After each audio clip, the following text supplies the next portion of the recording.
आता सर्व जिल्ह्यातील सर्व प्रमुख काँग्रेसच्या वरिष्ठ नेत्यांची आता बैठक झालेली आहे. बळवंतराव वानखेडे यांच्या कार्यालयात. आणि असा सगळ्यांचा कल असा झालेला आहे की परवा निवडणूक आहे, तत्पूर्वी आपल्या सर्व नगरपालिकेतल्या पक्षनेत्यांना इथे बोलून घ्या आज संध्याकाळपर्यंत, आणि काय ग्राउंड रियालिटी आहे तिथे. कारण की यांनी जे मोठ्या प्रमाणात वाटप केलेलं आहे त्याच्यामुळे त्या वाटपामुळे काय परिस्थिती निर्माण झालेली आहे ती परिस्थिती जाणून समजून घ्या. आणि त्यांना आज बोलून सगळ्या नगरपालिकेतील काँग्रेसच्या पक्षनेत्यांसोबत बैठक घेऊन ग्राउंड रियालिटी त्या नगरपालिकेत काय आहे ती समजून घेऊन त्या समजल्यानंतर पुढचा निर्णय घ्या. कधीपर्यंत निर्णय होणार सर? आज संध्याकाळी 7 वाजता बोलवलं आहे ना, 7 वाजेपर्यंत त्यांना बोलवलेलं आहे. मोठ्या प्रमाणात म्हणजे किती रुपयाचं वाटप केल्याचा आरोप होत आहे?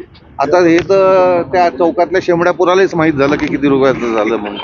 खरं सांगतो अशी परिस्थिती आहे की इतक्या उघडपणे आम्ही पण या निवडणुका लढवल्या, पण इतक्या उघडपणे सत्तेचा दुरुपयोग, पैशाचा वाटप आणि पैशाचा वाटप करताना जो मुजोरपणा हा कधीच पाहिला नाही.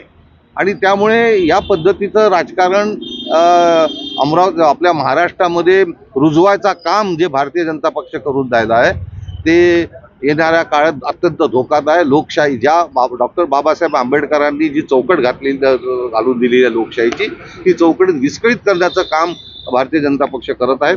आणि इतक्या उघडपणे घोडे बाजार आणि खरेदी विक्री हे करणं मला असं वाटते कोणत्याही सुबुद्ध लोकशाहीला मानणाऱ्या नागरिकाला हे पटणारं नाही. तुमचे जे उमेदवार आहे, तुम्हाला मी सांगितलं की ही निवडणूक डिजिटल पद्धतीची नाही आहे. कालही मी त्यांना सांगितलं, आम्ही पण त्यांना समजून सांगितलं की निवडणूक उतरल्यानंतर ज्या गोष्टी करायच्या आहेत त्या गोष्टी करायची त्यांची तयारी असेल ती त्यांनी पहिले तयारी दर्शवली होती. सर प्रदेशाध्यक्षांनी सांगितलं नाही, असं आहे की 3-4 उमेदवार काँग्रेसला तिकीट मागून राहिले आणि त्याच्यातला त्या उमेदवाराला डावलून याला उमेदवारी दिली असा विषय नव्हता ना. एकच उमेदवार जो होता की ज्यांनी काँग्रेस पक्षाला उमेदवारीची मागणी केली होती.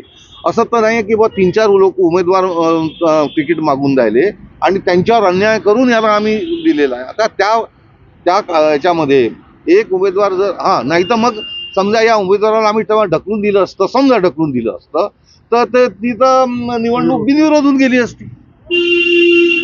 हो, भाजपने मॅनेज केलं का या उमेदवाराला, असं वाटतं का तुम्हाला?